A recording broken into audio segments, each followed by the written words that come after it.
Agnès Varda is a filmmaker who began making films during what is now known as the French New Wave. Her film, The Gleaners and I, most readily fits into Eric Bernau's category of poetic documentary and is a thought-provoking, powerfully provocative, poetic piece of documentary film.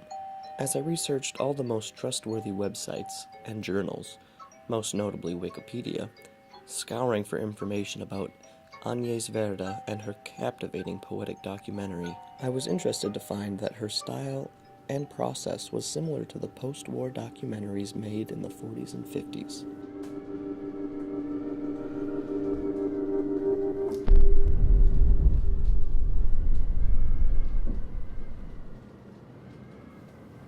According to Eric Bernau, poetic documentary began to emerge in World War II and continued to fruition during the post-war era.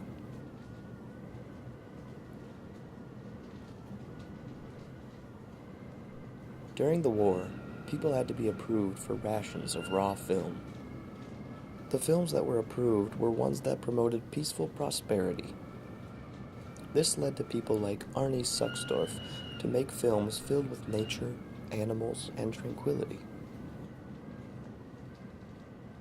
Also, the beauties of rural life and farm life became popular topics, which led to films like Peasant Symphony by Henry Stork. After years of slaughter, people were weary and began contemplating the world around them, filled with questions of why and thoughts of wonder.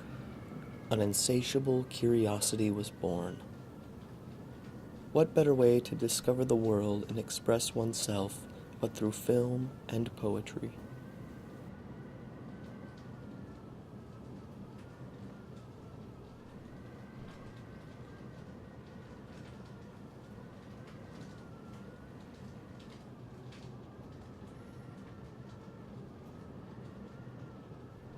For example, Bert Hanstra was making films like Glass that looked at the innovations of technology and contrasted it with traditional methods of producing. In this film, Hanstra is questioning the industrial development of glassmaking and what it means for the traditional glassmaker.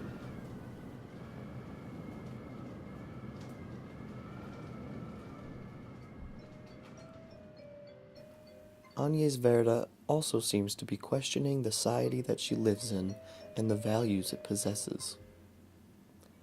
Varda's film deals with the old, or what is considered old, worn out and unwanted.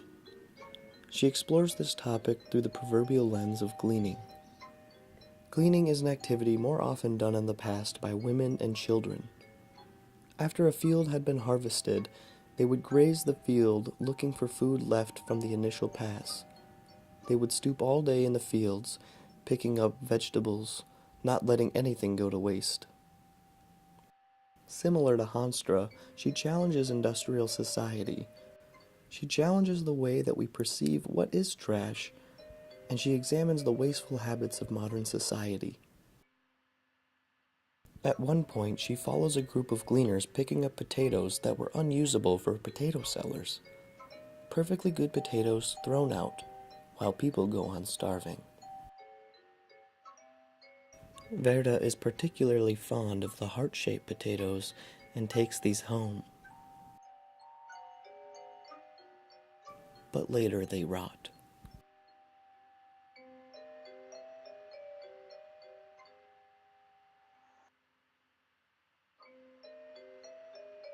One man's junk is another man's treasure, I've been told, and that's true.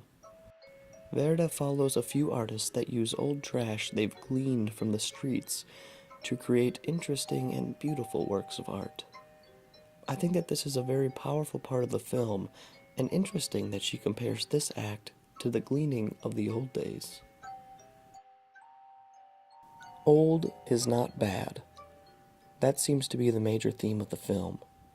She comments several times at her hands and her wrinkles, how she's growing old, and these are my favorite parts of the film. Though she is aging, she is not waste. She is not unusable. In fact, she has a very playful, youthful spirit.